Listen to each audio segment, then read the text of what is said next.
Hi, I'm Wende, owner of PassionateHorsemanship.com, and today I'm going to answer some questions that I have been asked in regards to the horses mugging them for treats, and this is all around when you start using clicker training or positive reinforcement. So this one is saying, mugging for treats. Another one saying the mini is mugging for treats and thinking she is done before I have even clicked. And then I have another person that says the treat aspect holds them back. They stopped hand feeding anything quite a while ago because I did not want my horses even thinking of taking something from a personal hand. I have a 4-year-old son and our horses are at home, so he gets lots of access to them. I want to know if I had any tips for keeping them from obsessing about treats and trying to get treats when they haven't earned them. Well, I will say clicker training, just like anything else, you have to learn how to use the tool properly. Now, when I start all of my horses or my clients' horses, I start behind a protected barrier. I don't care how safe they are. That's something I always do, is start behind a protected barrier, and I get them to understanding about the click and the treat, and they're touching a target. Now, after they understand that, then we've got to move on to teaching them something else, whether that be backing up, turning their head away from you. So in the case where they're mugging for treats, put them behind a barrier. And if you cannot put them behind a barrier, then you need to be teaching them something else to do. Now, I do not, I've seen on some videos and stuff where people will say, just ignore them, and the horse is pulling at their clothes and sometimes biting them. I do not agree with that, and I'm not going to tolerate that. So that's why I tell people that you need to put them behind a protected barrier and do it that way. And then after they understand the targeting process, then you start teaching them like turn their head away or to back up.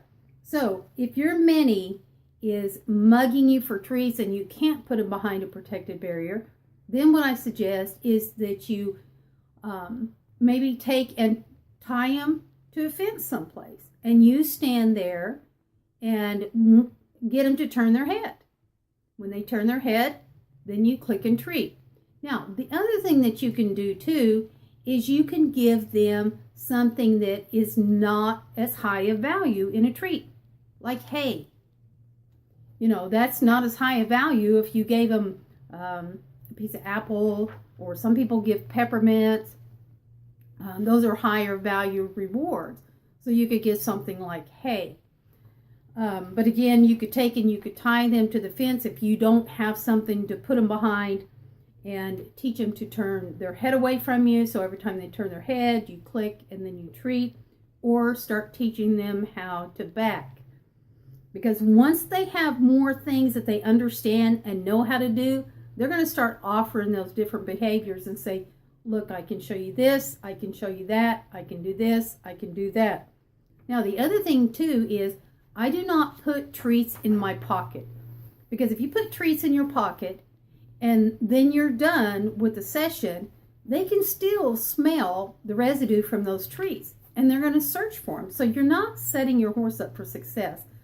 I always use a treat bag, and when I'm done, then I take it off and I go and put it away, and then I come back if I want to come back and brush them or something like that, so that they start understanding we're not doing the training now. We're just, I'm doing the grooming session now. So let's see, the mini mugging for treats and thinking she is done before I even click. Now, the other thing that you've got to take into consideration too is it could be you've got to pay attention to your body language, because you could be cueing them that I'm going to treat you. Like what will happen is a lot of times people you'll have them do a behavior and say, let's say the horse starts backing up. Well, and you've taught him I want you to back, like 4 steps. Well, at step 3, you're already reaching in your bag to get a treat.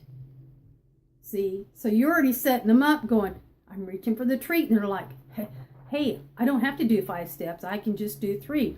So you've got to really pay attention to what you're doing and your body language. That could be cueing them as to why they're doing that.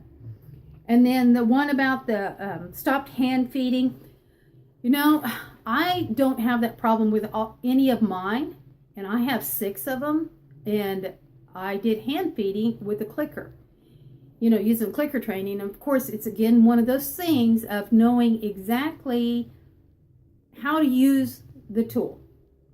And so mine, like I said, I started out behind a protective barrier. I taught them how to back, move their front end, move their hind end. So they have different behaviors that they offer.